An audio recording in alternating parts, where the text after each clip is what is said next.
بسم اللہ الرحمن الرحیم۔ شروع اللہ کا نام لے کر جو بڑا مہربان نہایت رحم والا ہے۔ الحمدللہ وکفی وسلام علی عبادہ الذین اصطفی، اما بعد، قال اللہ تبارک و تعالی اعوذ باللہ من الشیطان الرجیم، بسم اللہ الرحمن الرحیم، ادخلوا فی السلم کافہ ولا تتبعوا خطوات الشیطان انہ لکم عدو مبین، صدق اللہ العظیم۔ برادران اسلام، آج کی تقریر کا موضوع ہے رمضان کی جدائی اور ہماری ذمہ داری۔ حضرات، جب رمضان المبارک کا آخری مرحلہ ہوتا ہے تو اہل ایمان کے اندر یہ احساس بیدار ہوتا ہے کہ رمضان کا مقدس مہینہ ہم کو ملا تھا، جس کا ایک ایک لمحہ قیمتی تھا، جس کی ایک ایک گھڑی قدر کے لائق تھی، لیکن اس مہینے کی ہم قدر نہیں کر سکے۔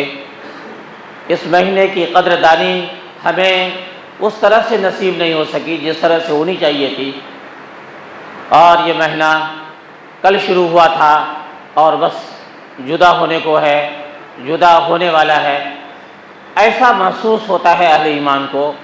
اور اس احساس میں جب بڑھوتری ہوتی ہے، جب یہ احساس زیادہ بڑھتا ہے تو بہت سارے اہل ایمان کی آنکھوں سے آنسو بھی بہنے لگتے ہیں اور وہ اشکبار ہو جاتے ہیں۔ دوسرا احساس مسلمانوں کا یہ بھی ہوتا ہے، کچھ مسلمانوں کی ایک تعداد ایسے لوگوں کی بھی ہوتی ہے جن کو یہ محسوس ہوتا ہے کہ رمضان کا مہینہ گزر جائے گا اور ہم آزادی محسوس کریں گے، بہت ساری بندشیں جو رمضان المبارک کے مہینے کے اندر ہے وہ بندشیں نہیں رہیں گی۔ اس طرح کا احساس بھی شیطان بہت سارے ذہن و دماغ کے اندر پیدا کرتا ہے۔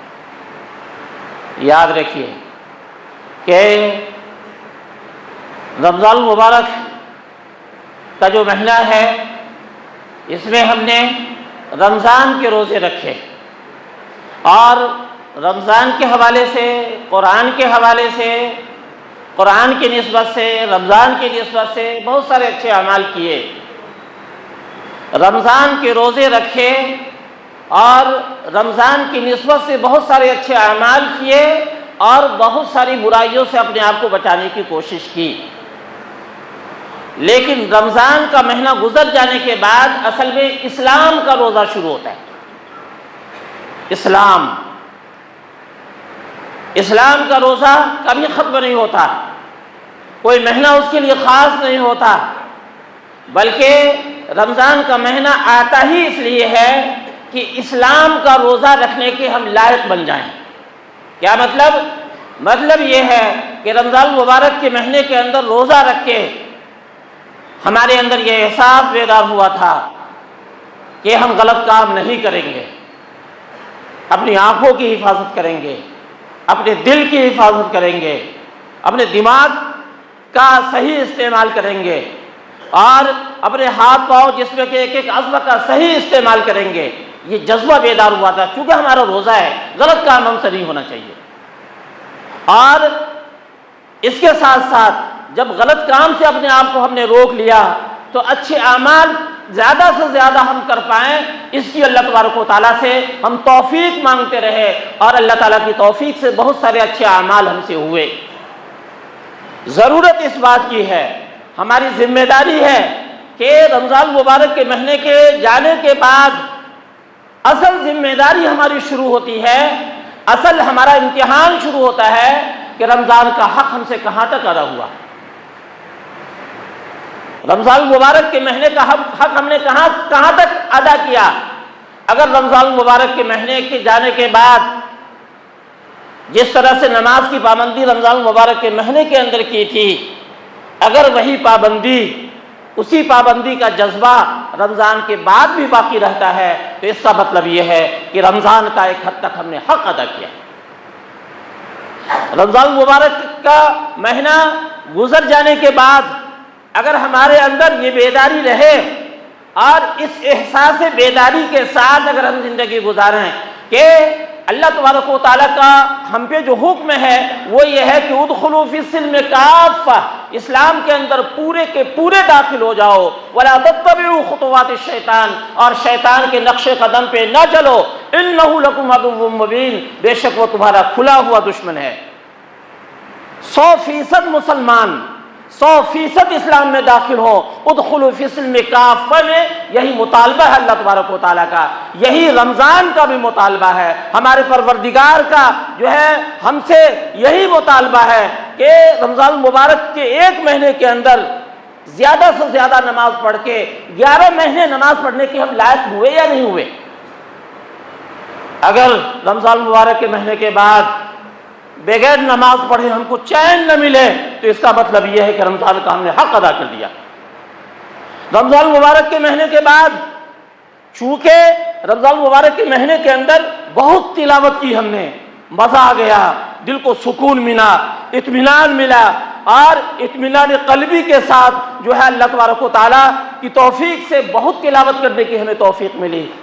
اگر یہی توفیق رمضان مبارک کے بعد بھی اگر ہمیں ملتی رہے اور روز قرآن پاک کی تلاوت اگر ہم کرتے رہیں تو ایسی صورتحال میں یہ سمجھا جائے گا کہ رمضان المبارک کا حق ہم سے ادا ہو گیا، قرآن پاک کا حق ہم نے ادا کیا۔ ایک مہینے کی ایسی پریکٹس کر لی، ایک مہینے کی ایسی مشق ہو گئی تلاوت کی کہ غیر رمضان میں بغیر تلاوت کے ہمیں سکون نہ ملے، چین نہ ملے۔ قرآن پاک کے حوالے سے اس بات کو ذہن میں ہم رکھیں کہ قرآن پاک کا ہر مسلمان کے لیے جو حق ہے، قرآن پاک کا مسلمانوں پہ جو حق ہے، اس حق کو دماغ میں ہم کو رکھنا چاہیے۔ سب سے پہلا قرآن کا جو حق ہے وہ یہ ہے کہ قرآن پاک پہ ہم ایمان لائیں۔ قرآن پاک کا ایک ایک حرف صحیح ہے، قرآن پاک کا ایک ایک لفظ صحیح ہے، ایک ایک آیت صحیح ہے، ایک ایک پیغام صحیح ہے، جتنے بھی احکام ہیں وہ سب کے سب صحیح ہیں۔ رسول اکرم صلی اللہ علیہ وسلم نے جو اس کی وضاحت فرمائی ہے، جو تفصیلات بتائی ہیں، وہ تمام کی تمام چیزیں برحق ہیں، صحیح ہیں، اس میں کوئی شک و شبہ نہیں ہے۔ قرآن پاک کا پہلا حق ہے ہر مسلمان پہ ایمان لانا، قرآن پاک پہ۔ دوسرے، قرآن پاک کی تلاوت کرنا دوسرا حق ہے قرآن پاک کا۔ اگر قرآن پاک کو ہم نہیں بھی سمجھ رہے ہیں تو بغیر سمجھے بھی اگر قرآن پاک کو ہم پڑھتے ہیں تو یہ قرآن پاک کی تقدس کی بات ہے، قرآن پاک کے مقام اور مرتبے کی بات ہے کہ بغیر سمجھے بھی قرآن پاک کو اگر ہم پڑھتے ہیں تو ایک ایک حرف پہ 10 نیکی ہم کو ملتی ہے۔ اللہ کے رسول صلی اللہ علیہ وسلم نے اس کو اس طرح سے سمجھایا، الف لام میم کو کوئی ایک حرف نہ کہے، الالف حرف، اللام حرف، المیم حرف، یعنی صرف الف لام میم اگر کوئی پڑھتا ہے 30 نیکی اس کو ملتی ہے۔ اور جتنا قرآن پاک پڑھتا رہے گا انسان ایک ایک حرف پہ 10 نیکی اس کو ملتی رہے گی۔ تو تلاوت، قرآن پاک کی تلاوت قرآن پاک کا دوسرا حق ہے۔ تیسرا حق قرآن پاک کا یہ ہے کہ قرآن پاک کو سمجھ کے پڑھا جائے، قرآن پاک کو سمجھ کے پڑھا جائے۔ حجۃ الوداع کے موقع پہ اللہ کے رسول صلی اللہ علیہ وسلم نے یہ بات بتائی تھی، اور آپ صلی اللہ علیہ وسلم کے جو مخاطب تھے ہر طرح کے صحابہ کرام تھے، کم پڑھے لکھے بھی تھے، بہت دیہات اور گاؤں کے رہنے والے بھی تھے، بہت زیادہ تحقیق اور تدقیق اور بہت زیادہ علمی اعتبار سے بہت دور اور بہت جو ہے آگے تک بڑھے ہوئے نہیں تھے، سیدھے سادے لوگ بھی تھے۔ تمام لوگوں کو اللہ کے رسول صلی اللہ علیہ وسلم مخاطب کر رہے ہیں اور کہہ رہے ہیں کہ ہم تمہارے درمیان ایک ایسی چیز چھوڑے جا رہے ہیں، اگر تم اس کو مضبوطی سے پکڑے رہو گے تو کبھی گمراہ نہیں ہوگے، اور وہ چیز کون سی ہے؟ کتاب اللہ، اللہ کی کتاب، اور اسی کی وضاحت ہے اللہ کے رسول صلی اللہ علیہ وسلم کی احادیث۔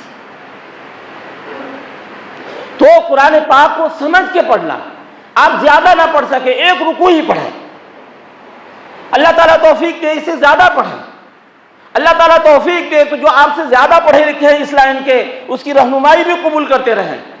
مکی صورتوں میں کا معاملہ یہ ہے کہ ترجمہ بھی پڑھتے رہیں گے تب بھی بہت ساری چیزیں سمجھ میں آتی رہیں گی۔ مدنی صورتوں میں احکامات ہیں، وہاں رہنمائی کی ضرورت پڑے گی، لیکن مکی صورتوں میں تو بغیر رہنمائی کے بھی اگر صرف تلاوت بھی کرتے ہیں اور ترجمہ کرتے ہیں تب بھی آپ کو فائدہ ہوتا رہے گا۔ تو قرآن پاک کو سمجھ کے پڑھنا۔ اسی طرح سے قرآن پاک کا اگلا جو حق ہے وہ حق یہ ہے کہ قرآن پاک کو پہ عمل کیا جائے، قرآن پاک پہ عمل کیا جائے، جو اس کے احکام ہیں، اللہ تعالیٰ کا جو مطالبہ ہے ہم سے، کیا کرنا ہے کیا نہیں کرنا ہے، کیا حلال ہے کیا حرام ہے، کیا جائز ہے کیا ناجائز ہے، اس طرح کی چیزوں کو سامنے رکھ کر کے اس پہ عمل بھی کیا جائے۔ اور اگلا جو قرآن پاک کا حق ہے وہ حق یہ ہے کہ جو چیز آپ مان رہے ہیں جس کو، اور جس پہ عمل کرنے کی توفیق اللہ تعالیٰ دے رہا ہے قرآن پاک کے حوالے سے، اس کو دوسروں تک بھی پہنچائیں۔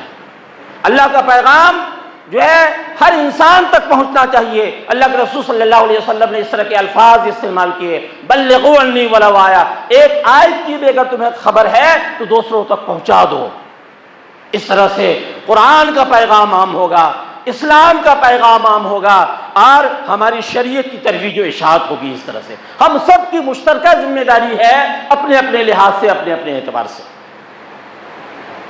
تو قرآن پاک کے حوالے سے اس طرح کے تمام حقوق کو ادا کرنے کا جذبہ ہمارے اندر بیدار ہونا چاہیے۔ اللہ تعالیٰ سے توفیق کی بھی دعا مانگیں کہ اللہ تبارک و تعالیٰ قرآن پاک کے حقوق کو ادا کرنے کی ہمیں توفیق عطا فرمائے۔ اسی طرح سے آگے جو ہے بہت سارے اعمال ہم سے ہوئے ہیں، جیسے ہم نے روزے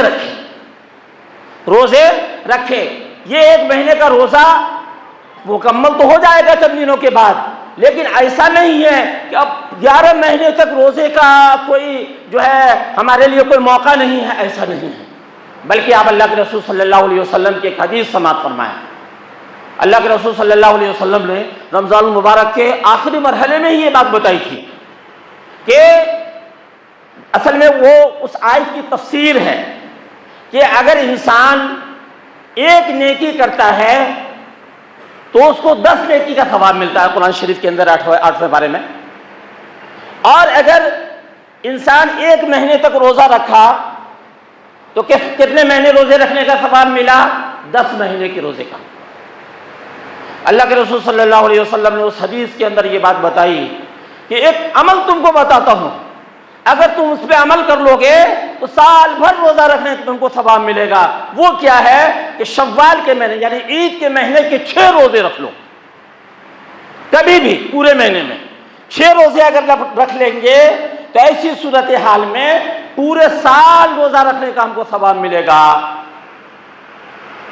آپ سمجھ رہے ہیں؟ آپ یعنی 6 روزے رکھے، 60 روزے رکھنے کا ثواب ملا ہمیں، اور ادھر 1 مہینہ رمضان کا روزہ رکھا، 10 مہینے روزے رکھنے کے ثواب مل گئے۔ تو اس طرح سے پورے 12 مہینے روزے رکھنے کا ہم کو ثواب ملے گا۔ ارادے کریں کہ انشاءاللہ جو ہے شوال کے بھی 6 روزے ہم لوگ رکھیں گے انشاءاللہ۔ اسی طرح سے اور بھی روزے ہیں، عرفہ کا روزہ ہے، محرم الحرام کے 2 روزے ہیں، اور بھی بہت سارے روزے۔ آپ صلی اللہ علیہ وسلم ہفتے میں بھی روزہ رکھا کرتے تھے، ایام 20 کے بھی یعنی مہینے کے بیچ کے 3 دن بھی روزہ رکھا کرتے تھے۔ بہت سارے روزے رکھنے کے مواقع ہیں۔ اللہ تبارک و تعالیٰ سے ہم دعا بھی مانگے، اللہ تعالیٰ سے توفیق کی دعا مانگے کہ اللہ تبارک و تعالیٰ زیادہ سے زیادہ روزہ رکھنے کے ہمیں توفیق دے۔ حدیث کے اندر آتا ہے کہ اگر اس طرح کے جذبات اور اس طرح کے احساسات قرآن کے تعلق سے اور روزے کے تعلق سے ہمارے اندر اگر بیدار ہو گئے تو اللہ تبارک و تعالی جب قیامت کے دن ہمیں اپنے پاس بلائے گا، ایک ایک لمحے کا حساب ہوگا، جنت اور دوزخ کا فیصلہ ہوگا، اس دن حدیث کے اندر آتا ہے کہ قرآن بھی جھگڑے گا اور یہ روزے بھی جھگڑیں گے، یعنی جو قرآن کا حق ادا کرے گا، اس قرآن پاک کی تلاوت کرنے اور ان کا حق ادا کرنے والے کے لیے لڑے گا کہ ان کی بخشش ہو جائے، اللہ تعالیٰ ان کی بخشش کو قبول کرے گا۔ روزے بھی جھگڑے گا کہ ہمارا حق انہوں نے ادا کیا، اور رمضان کے روزے بھی، بعد کے روزے بھی، روزے رکھنے میں انہوں نے دلچسپی دکھلائی، اس لیے ان کی بخشش ہونی چاہیے، اور اللہ تبارک و تعالیٰ ان کی سفارش قبول کرے گا اور ہماری بخشش ہوگی، اور اللہ تعالیٰ جنت میں ہم سب کو جگہ مرحمت فرمائے گا۔ اسی طرح سے قرآن پاک کے حوالے سے جو ہے آپ دیکھیں کہ ان قرآن شریف میں جو آیت ہے جو آپ کے سامنے جو ہے بار بار پڑھی بھی جاتی ہے کہ اِنَّا أَنزَلْنَاهُ فِي لَيْلَةِ الْقَدْرِ وَمَا أَدْرَاكَ مَا لَيْلَةُ الْقَدْرِ لَيْلَةُ الْقَدْرِ خَيْرٌ مِّنْ أَلْفِ الشَّهْرِ تَنَزَّلُ الْمَلَائِكَةُ وَالرُّوحُ فِيهَا بِإِذْنِ رَبِّهِمْ مِنْ كُلِّ أَمْرٍ سلام هِيَ حَتَّى مَطْلَعِ الْفَجْرِ. کیا ہے اس سورہ کے اندر؟ اس سورہ کے اندر یہ ہے کہ قرآن پاک کو ہم نے لیلۃ القدر میں اتارا. اور تمہیں کیا معلوم کہ لیلۃ القدر کیا ہے؟ وَمَا أَدْرَاكَ مَا لَيْلَةُ الْقَدْرِ لیلۃ القدر خیر من الف الشہر. لیلۃ القدر 1000 مہینوں سے بہتر ہے. یعنی لیلۃ القدر کی اگر عبادت ہمیں نصیب ہو گئی تو 1000 مہینے عبادت کرنے کا ہم کو ثواب ملے گا. 1000 مہینے کا مطلب یہ ہے کہ 83 برس 4 مہینے 10 دن. 83 برس 4 مہینے 10 دن ہوتے ہیں 1000 مہینوں کے. ایک رات تلاوت کرنے کی اگر توفیق ہم کو ہو گئی لیلۃ القدر میں تو 83 برس سے زیادہ عرصہ عبادت کرنے کا ہم کو اجر ملے گا، ثواب ملے گا. ابھی جو چند دن رہ گئے ہیں طاق راتوں میں، خاص طور سے طاق راتوں کے علاوہ راتوں میں بھی، تمام راتوں میں جو راتیں رہ گئی ہیں، اللہ تعالیٰ سے توفیق کی دعا مانگیں کہ اللہ تبارک و تعالیٰ زیادہ سے زیادہ ہمیں جو ہے عبادت کرنے کی توفیق دے. زیادہ سے زیادہ نماز پڑھنے کی، زیادہ سے زیادہ تلاوت کرنے کی، زیادہ سے زیادہ ذکر و اذکار کی، زیادہ سے زیادہ درود شریف پڑھنے کی، زیادہ سے زیادہ دعائیں مانگنے کی. اور ایسے موقع پہ خاص طور سے اپنے لیے، اپنے بال بچوں کے لیے، اپنے اعزاء و اقارب کے لیے، اپنے پڑوس کے لیے، اپنے شہر کے لیے، پورے ملک کے لیے، پوری دنیا کے لیے، پوری انسانیت کے لیے دعا کریں. خاص طور سے آج جس طرح کے حالات دنیا کے بن رہے ہیں، امن و امان کی ضرورت ہے دنیا کو. نہ جانے کس کی دعا اللہ تبارک و تعالیٰ قبول کر لے اور جو ہے امن و امان کا ماحول بن جائے. اور ہم کو اندازہ نہیں ہوتا ہے. ابھی میں آ رہا تھا ادھر ایمس والی لائن میں، لائن سے ڈھیر ساری جو ہے وہ گاڑیاں کھڑی ہیں، آٹو لائن سے. ایک میں رک کر کے کیا ماجرا ہے پوچھوں، ایک صاحب سے پوچھا میں نے، ایک ڈرائیور صاحب سے، پتہ چلا کہ یہ جو ہے گیس کی ٹینکی کا احتجاج ہے. صرف جو ہے ابھی آہٹ ہے تو اس طرح کے حالات بن رہے ہیں. اللہ نہ کرے کہ یہ ایران کی جنگ اور دوسرے جو ممالک میں یہ جنگ کا دائرہ وسیع ہوتا جا رہا ہے، اگر یہ دائرہ وسیع ہو گیا تو کیا ہوگا. دعا کریں کہ اللہ تبارک و تعالیٰ پورے عالم میں امن و امان کا ماحول بنائے. اللہ تبارک و تعالیٰ سے یہ بھی دعا کریں کہ اللہ تبارک و تعالیٰ مظلومین کی مدد فرمائے، ظالم کا اللہ تعالیٰ ہاتھ پکڑ لے. یہ بھی دعا کریں کہ اللہ تبارک و تعالیٰ ان کا شیرازہ بکھیر دے. اللہ تبارک و تعالیٰ ان کے اتحاد کو پارا پارا کر دے، اور مومن اور مسلمان جو بکھرے ہوئے ہیں اللہ تعالیٰ ان کو متحد کر دے.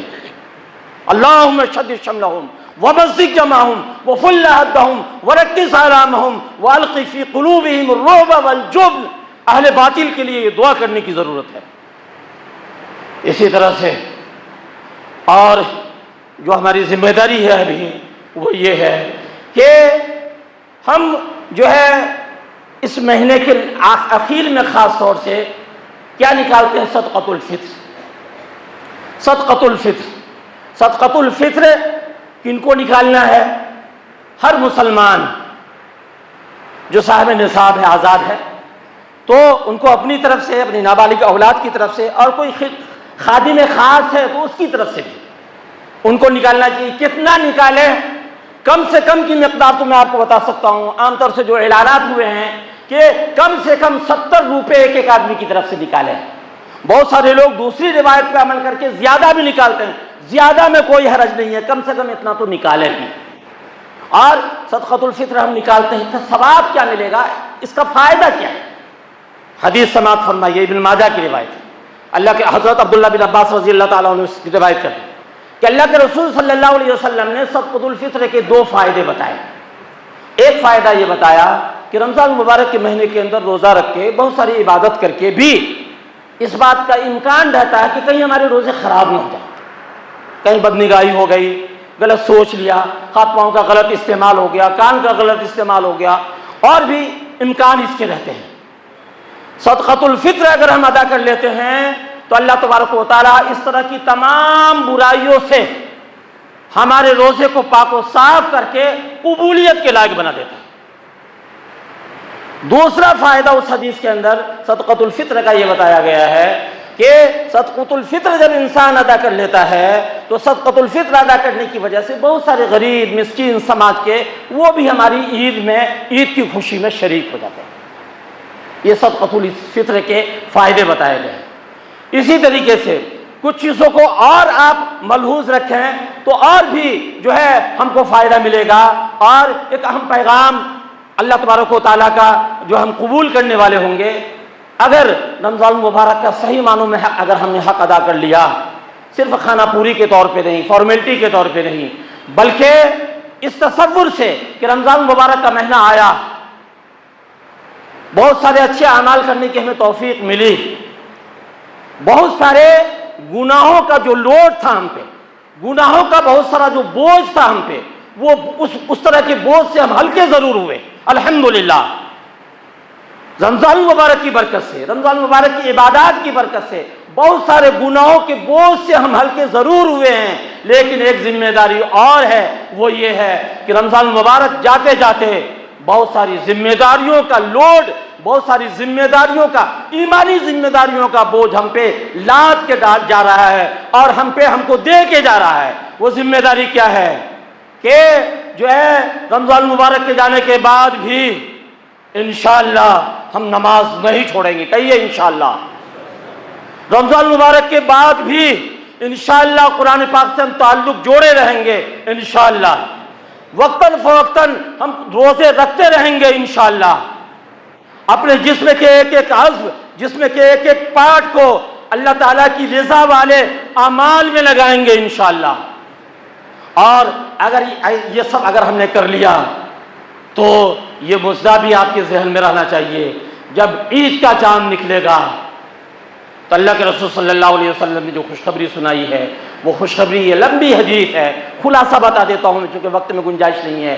خلاصہ یہ ہے اس کا کہ عید کی رات میں ہی ہر گزرگاہ پہ، چوک چوراہوں پہ، جہاں سے اہل ایمان گزرتے ہیں، جہاں سے روزے دار گزرتے ہیں، وہاں پہ فرشتے ان کا استقبال کرتے ہیں، اور عید کی صبح کو اللہ تبارک و تعالیٰ سے جو ہے اللہ تبارک و تعالیٰ خود فرشتوں سے پوچھتا ہے ما جزاء الاجیر اذا عملہ، ان مزدوروں کی مزدوری کیا ہے، ان مزدوروں کی یعنی ان روزے داروں کی مزدوری کیا ہے، فرشتوں بتاؤ۔